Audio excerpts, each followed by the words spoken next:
I don't care what people say about me. Only I know my story. Only I know what I've been through. I was born to be authentic and not to please everyone.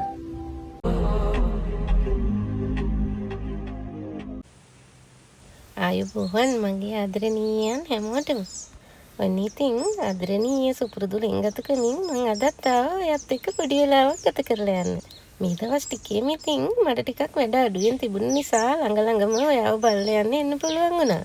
ඔන්න ඉතින් අද මම අරන් ආවේ දිය කුණ්ඩලු ගැන video එකක්. පහුගිය ටිකේම ඉතින් දිය කුණ්ඩලු ගැන කියලා දෙන්නකෝ අක්කියෝ කිය අඬන ඉමෝජි උපු මගේ ආදරණීය මල් කෙල්ලොන්ට තමයි ඉතින් අද වීඩියෝ එක අරන් ආවේ. මේ බලන්නකෝ උදේ ඉඳලා ඉතින් පත් කකා ඉන්න මගේ ලේන් පැටියා. මෙයා ඉතින් හරි කම්මැලියෙක් වෙලා ඉන්නේ කෑම හොයාගෙන කන්න. මෙයා පුරුදු වෙලා ඉන්නේ මං දාන බත් ටිකම කාලා ඉන්න තමයි. මෙයා දැන් අපිට බයක් නෑ ළඟට ගියත් ඔහේ පාඩුවේ කකා ඉන්නවා යන්න හිතක් නෑ. ඔන්න එහෙනම් ඉතින් අපි පටන් ගමුකෝ දිය කුණ්ඩලු ගැන විස්තරේ. මේ තියෙනවා නේද දිය කුණ්ඩලු එකක්. මේක ඉතින් සාමාන්‍යයෙන් හදාගන්න හරි ලේසි. ඕනේ තැනක හැදෙනවා. ඊට පස්සේ මෙන්න මේ තියෙන්නේ මේක වෙන වර්ගයක්. ළඟට මේ චූටි එකක්. මේක උස යන්නේ ටිකක් ඒ වුණාට හොඳට මල් පිපෙනවා. මේවා නම් ඉතින් සාමාන්‍යයෙන් ඕනෙම තැනක හැදෙනවා. ඇට වැටිලා පැලවෙනවා. අපිට එක ගහක් තිබ්බනම් වත්ත පුරාම මේවා බෝ වෙනවා.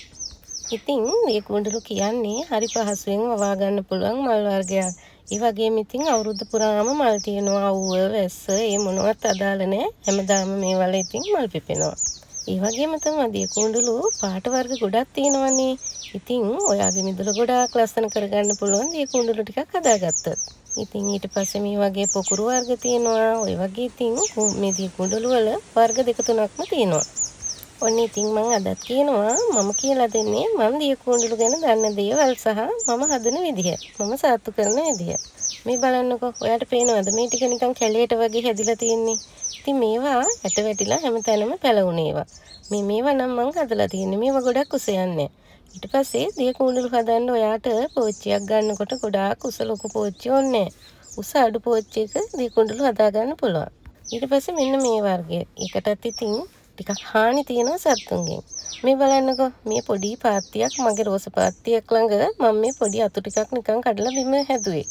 බලන්නකෝ ඒ ටික ලස්සනට හැදිලා තියෙනව නේද? ඉතින් අන්න ඒක තමයි මට ඔයාලට පෙන්වන්න ඕනේ උනේ.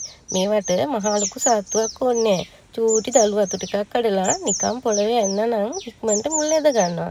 මේ දිය කුණ්ඩලු අතු හදන්න හෝමෝන වර්ගවත් එහෙම නැත්නම් කලින් මුල් අද්දවා ගන්නවත් නැතුව මොනවාද කුමාරිකා දාන්න ඒ වගේ දේවල් මොකුත්ම ඕනේ නැහැ.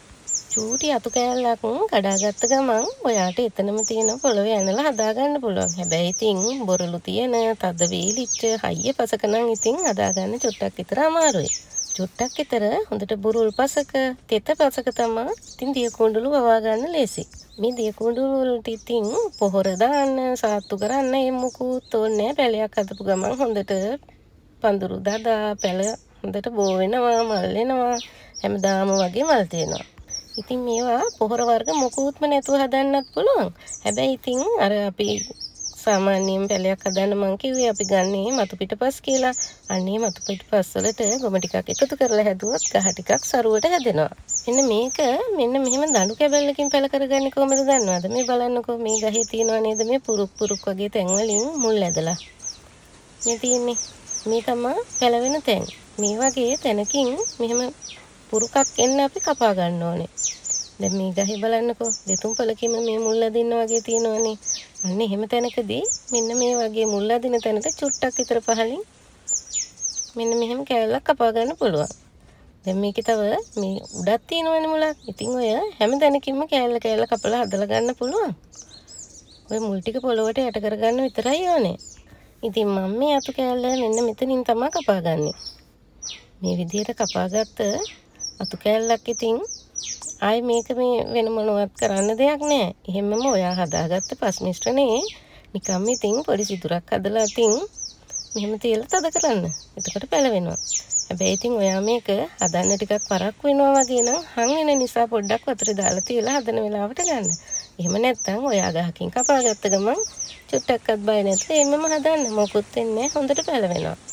කිසිම අමාරුවක් නැතුව බොහොම පහසුවෙන් ඉක්මනට පැල කරගන්න පුළුවන් જાතියක් තමයි මේ දිය කුණ්ඩලු කියන්නේ. ඒ වගේම තමයි මේකට ඉතින් අවුවක් ටිකක් ඕනේ. අවුව තියෙනකොටනේ ඉතින් මල් හැදෙන්නේ. ඉතින් එයා මේ අතු කෑල්ලක් හදාගත්ත ගමන්ම එකපාර අවුවේ තියන්න එපා. පොඩ්ඩක් එවනේ තියලා මේක හොඳට දළු දාලා පැලවෙනකොට චුට්ට අවුව පුරුදු කරන්න. මේක දවල්ට එහෙම තද අවුව තියෙන තැන්වල පොඩ්ඩක් ගහ හං වෙනවා වගේ. හැබැයි අවුව බහිනකොට ආපහු ගහ හරියනවා. අනිත් එක තමයි මේවට වතුර ගොඩාක් රැඳෙන තැනක හදන්න එපා. එතකොට කුණු වෙන්න බලනවා. වතුර බැහැලා යන තෙත තියෙන්න ඕනේ. හැබැයි වතුර රැඳෙන්නේ නැතුව තියෙන්න ඕනේ. ගොඩක් වෙලාවට ඔය දැලඹූ පණුව වගේ ඇවිල්ලා මේ ගහේ ඉස්ම බොනවා. එතකොට ගහ හං වෙලා මැරෙනවා. මේ බලන්නකෝ. මේ ඉතින් පොඩි ටයර් එකක් අපලා අදපු පෝච්චි එක මේ චූටි අතු ටිකක් මං එන්නේ. ඉතින් ඔය හොඳට පැලවෙලා තියෙන්නේ. ඉතින් රසායනික ද්‍රව්‍ය ගහන්න නැතුව ඔයාට පුළුවන් නම් ඉතින් ඔය දැලඹූ පණුව එමීට අයින් කරලා දාන්න ග්ලව්ස් දෙකක් දාගෙන එමීට අතින් අයින් කරන්න පුළුවන් නේ. මෙන්න මේ උස යන්නේ නැති කුරු වර්ගයේ තියෙනව නේද? ඔන්න ඕකේ හොඳට මල් පිපෙනවා. ඔයාට පුළුවන් නම් මේවා පාටින් ටිකක් ඔයාගේ මිදුලේ හදා ගන්න. දැන් ඉතින් මම මල් වලට ගොම පොහොර දාන්න කියලා ඉතින් ගොම පොහොර දැම්මේ නැති අයත් ගොම පොහොර වලට දැන් මාරු වෙලානේ. ඒ කියන්නේ ගොම පොහොර හොඳයි කියලා තමයි ගොඩක් අය දැන් මට ඉතින් නිතරම මෙසේජ් දාන්නේ. හැබැයි ඉතින් මම ඔයාට තව දෙයක් කියන්නම්. ගොම පොහොර දානවා කිව්වට ගොම පොහොර මේවට නම් ගොඩාක් දාන්න එපා. ගොඩක් ගොම පොහොර වැඩි වුණොත් වෙන්නේ මේ කොළ නිකන් වකුටු වෙලා අර පොහොර ගතිය වැඩි වුණාම දැන් ඔය කොළ කොඩ වෙනවා වගේ වෙන්නේ. අන්න ඒ වගේ වෙන්න බලනවා. ඕනෙම දෙයක් ඉතින් ගානට තියෙන්න එපා නේද? පොහොර වුණත් ඉතින් ඕනවට වැඩි වුණාම මේ ගස් කොඩ වෙනවා වගේ වෙනවා. ඒ හින්දා ඉතින් ගොම පොහොර චුට්ටක් විතර කලවම් කරගන්න. ඔයාට තේරෙනවනේ ගහ සරුවට හැදෙනවා. නිසරු වෙනවා වගේ නම් ආයෙත් ගොම ටිකක් පස්සේ කලවම් කරගන්න පුළුවන් ඉතින්. අන්න ඉතින් මං දිය කුණ්ඩලු ගැන දන්න දේවල් ටිකක් කියලා දුන්නා. තවත් මොනවා හරි දැනගන්න තියෙනවා නම් ඉතින් මගෙන් අහන්න. දන්න දෙයක් නම් කියලා දෙන්නම්. එහෙනම් ඉතින් ඔයාට තෙරුවන් සරණයි. මම සාරා.